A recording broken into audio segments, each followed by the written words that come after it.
क्या गाय को गले लगाने से बीमारियां दूर भाग जाती हैं?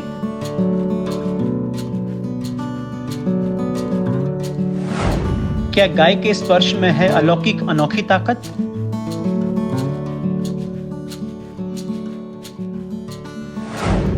क्या गाय को सहलाने भर से स्ट्रेस दूर हो जाता है?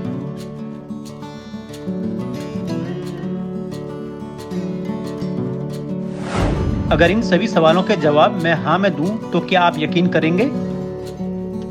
इस जवाब के पीछे हैं यूरोप और अमेरिका जैसे देश, जहां गाय को स्पर्श करने की होड़ मची हुई है।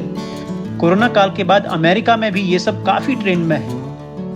एक रिपोर्ट के मुताबिक अमेरिका में 1 घंटे गाय के साथ बिताने और उसे स्पर्श करने के लिए लोग 10 से 15,000 रुपए तक देते हैं। अमेरिका में इस वेलनेस ट्रेंड को काउ कडलिंग कहते हैं।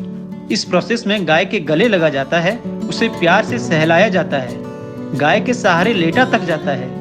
एक्सपर्ट इस तरह से तनाव और एंजाइटी को कम करते हैं। एक्सपर्ट्स के मुताबिक गाय समेत अनेक पशुओं के गले लगने से ऑक्सीटोसिन हार्मोन निकलता है, जिससे आराम और शांति मिलती है।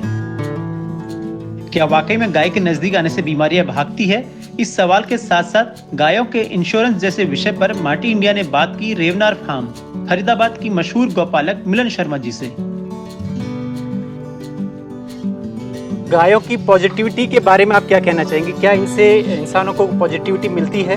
बिल्कुल मिलती है। जब से मैं अपने एक्सपीरियंस से ही बता सकती हूँ, जो कि मेरा अनुभव है, यहाँ पे 3 साल से मैं इनके साथ हूँ, तो पॉजिटिविटी इतनी है कि घर में बिल्कुल अच्छा शांत वातावरण है। जब से इनके साथ रहते हो तो घर में भी प्रेम की भावना बढ़ी रहती है।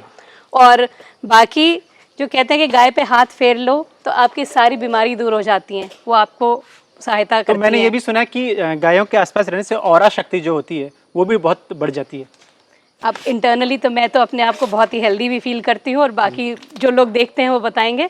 पर यह है कि मैं अभी, मेरा बड़ा बेटा 28 साल का है, छोटा 26 साल का, और मैं किसी भी गोली पे डिपेंडेंट नहीं हूँ। कोई कैल्शियम सप्लीमेंट भी नहीं लेती, रोजाना में कुछ भी नहीं खाती। यही है जो स्वास्थ्य बना के रखे हुए हैं मेरा। बिल्कुल। विदेशों में तो मैंने सुना कि करीब 15-15 हजार रुपए लोग काउ कडलिंग का देते हैं। बिल्कुल, तो यही सब कुछ ये काफी पॉपुलर होता जा रहा है काउ कडलिंग का। और मैं जो हम तो रोज ही आके कडल कर रहे हैं तो हमें वो फर्क नहीं पता चलता। आज आप घर जाएंगे तो शायद आप बता पाएंगे कि हाँ कितना असर पड़ा आप पे। चलिए आज मैं ये नोटिस करता हूँ इस बात को। आप नीना को प्यार कर रहे हैं अभी। ये नीना है जी, ये हरियाणी हरियाणवी है, राइट।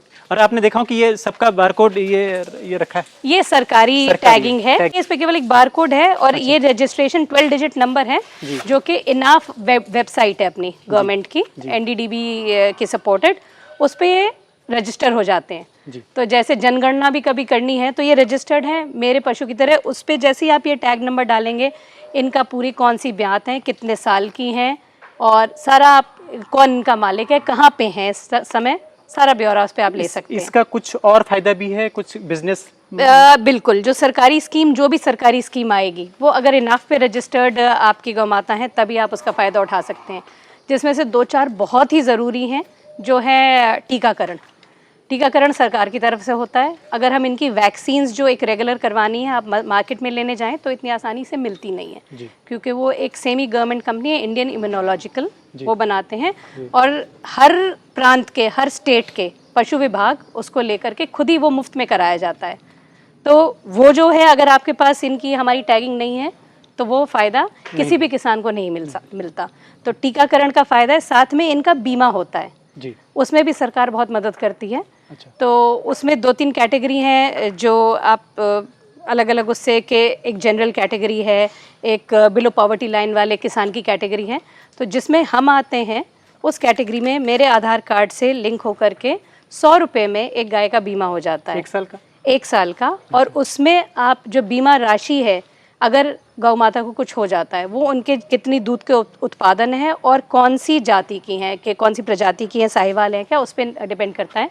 तो जैसे मैंने आपको मनीषा वहाँ अभी गाय अपनी दिखाई थी, जी। उसका 90,000 रुपए तक का बीमा है बीमा है, अपना, जिसके लिए किसान को केवल मात्र 100 रुपए साल में एक बार देना है। ये अच्छी तो बात। ये जब तक अगर हमारी सरकारी टैगिंग नहीं होएगी तो आप इन तो स्कीम्स का जो बात कहते हैं कि गौमाता है, गौमाता क्यों हम लोग कहते हैं भारतीय संस्कृति में, गौमाता का हम अगर इसी तरीके से ख्याल रखेंगे तो तभी कोई भी किसान, कोई भी कृषक सक्सेसफुल, सफलता प्राप्त कर सकता है।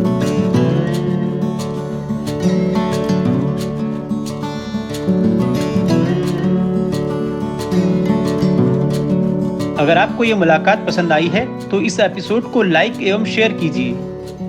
अगर आप पहली बार माटी इंडिया पर आए हैं तो चैनल को सब्सक्राइब कर बेल आइकन जरूर दबाएं।